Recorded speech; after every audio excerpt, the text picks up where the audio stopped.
Hello everyone and welcome to another episode of The Jamie Hughes Show. My name as always is Jamie Hughes and today I'm going to be running down my 10 favourite films of 2016. There we go, got there in the end. This is nothing fancy about this list, it is literally just the 10 films I enjoyed most this year. Obviously this is based on films that I have seen. There are a few that I didn't get a chance to check out and I know they would have made this list, so I'm sorry about that. Also, I've had to trim this down from about 15 films, so I'm sorry if some of these films that you enjoyed didn't make the cut. But, as always, if you've got an opinion, let me know down below what your favourite films were this year. And before I jump into this review, it's not a review, before I jump into this video, usually I give a spoiler warning here, but there is no spoilers in this video. I'm literally just going to tell you the film and tell you why I liked it. So let's jump into it, and in at number 10, it is Deadpool. Deadpool is the only comic book film that is going to make an appearance on this list because for me it was the best comic book film that was released this year. I really enjoyed like the adultness of it, like the adult themes. There was great action sequences. It was really funny in bits. And there was no controversy surrounding it like the rest of the comic book films that were released this year.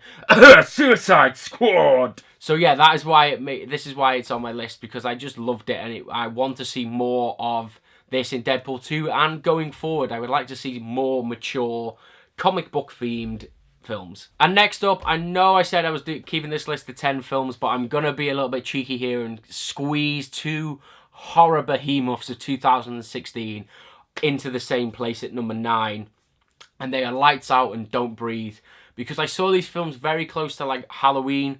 I saw them together, like very similar, like I think it was like a day apart, and although they feel very similar, like the styles of them, they were two very completely different films, and they were two very different types of styles of horror as well.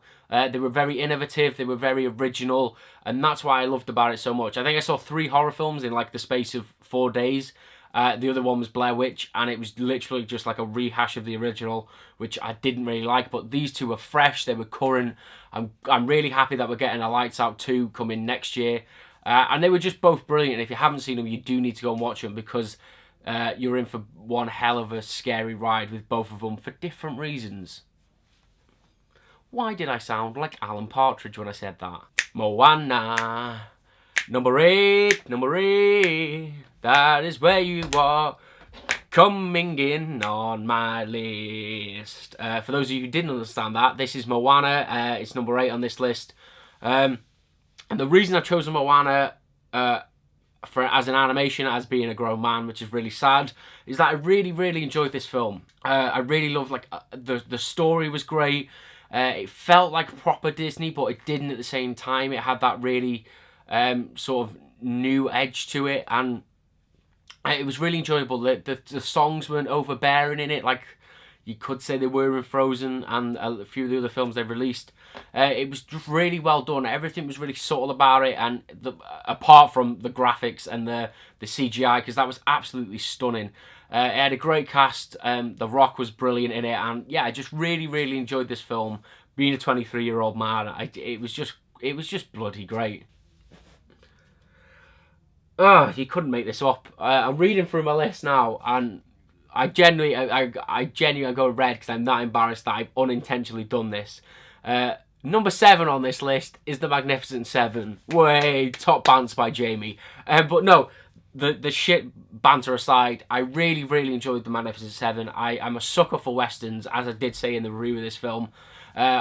Since watching this film, I went back and watched the original 1960s version, and they're two very different films. And what I really liked about the new Magnificent Seven is it's a lot darker, but it still keeps along the same line.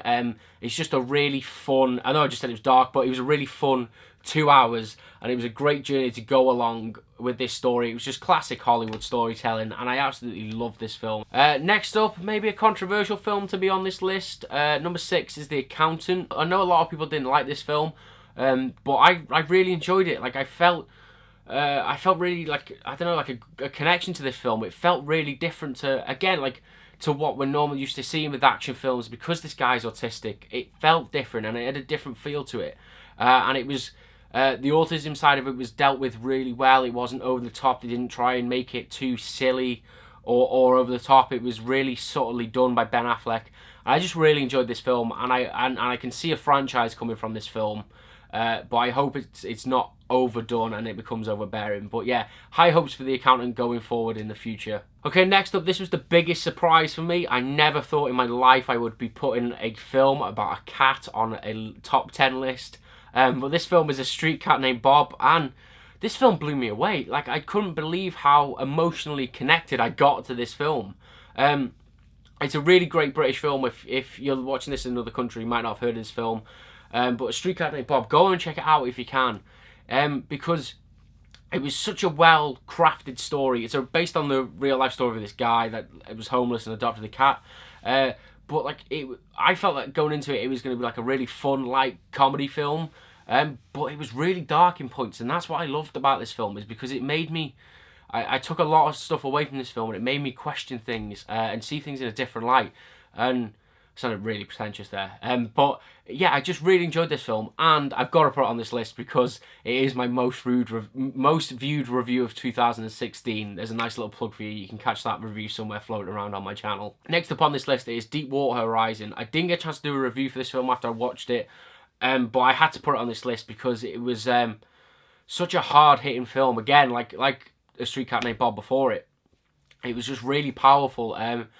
And I was really torn whether to put this or Sully on this list, but I feel like this was overall a better film. I think it told a better story, and it left, like, it didn't sugarcoat anything, which is what I really liked. Like, it put blame on people that I needed to put blame on, and it made me do. I did a little bit of research after I watched this film just to see how true to the events it was, and it really was, and it's really gritty and emotional. And I remember coming out of the cinema, I said to my friend after I watched this film, never so quickly have I become invested in a story than when I watched Deepwater Horizon. So if you haven't seen it, do really go and watch it, because it's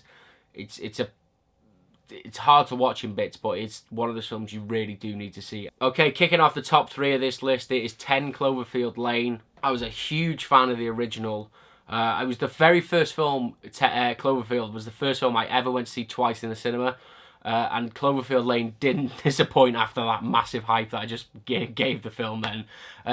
Yeah, I really, really enjoyed this film. John Goodman was a bloody... I've got balls to it, I'm going to swear, it's my channel. He was a fucking revelation in this film. He was so good in it. And without him, would this film be as high as it was on this list? I'm not really sure. But it was such a great story. Taking this huge blockbuster that Cloverfield was, and then scaling it back so much. It was such a great move. I really hope they are going to carry on the Cloverfield story after this one. But what a film. The way it was all filmed within that small environment made you feel more freaked out and scared of John Goodman than the monsters. It was just really, really great. And if you haven't seen it yet, I may have just let out a little spoiler, but I'm really sorry about that. But it is a great film. And it's why it's so high on this list, because I really got invested and I really enjoyed this film. Taking second place on this list, it is Kubo and the Two Strings. It was a film you've probably never heard of, and I probably wouldn't have even given it a second chance, yet that I had a really boring afternoon and I had nothing to do. So I went to watch this film in the cinema, and it changed me. This film changed me. It absolutely blew me away. What a beautiful story this was, and the whole film was beautiful. It was done in like claymation style animation, and it was absolutely stunning. I know I just said it's like a claymation film, but it was really hard hitting. Like, I wouldn't go and take my kids to see this film. I think I'd break them. Like, it was so dark, and the themes going through it was so like grown up and difficult, and by the end of this film, like me and like the 4 other people that were in the cinema were having like a peace circle, all crying, because it was such a harrowing story. But it was just so beautiful and great, and I really predict that. I hope that this film wins the best animation Oscar, and if not more of the Oscars coming up this award season, because it was absolutely fantastic. And if you haven't heard of it, do go and check it out when it gets released. on all the platforms, because it's absolutely fantastic and it will take your breath away. Okay, and my favourite film this year, taking that #1 spot, is Rogue One, A Star Wars Story. Oh, I know it sounds really predictable, but it was absolutely fantastic. I still think the final act in this film is one of the best in film history. It was absolutely stunning. And it's given me a new... this is why it's so high on this list and it is #1. Because as a standalone film, it's great. But then you think about the original trilogy. You think about A New Hope. And it just elevates that story to a whole nother level. And I still think about Rogue One now. It's been nearly 2 weeks since I saw it. And I still think about it.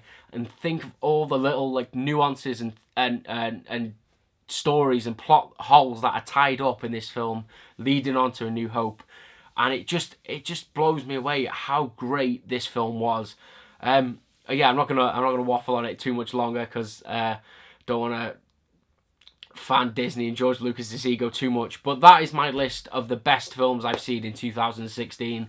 Let me know your list down below. If I've missed any out, as I said, I'm sorry. I did have to cut this list down from about 10 or 15, from about 15 films. Sorry. So yeah, that is it. Thank you very much for watching.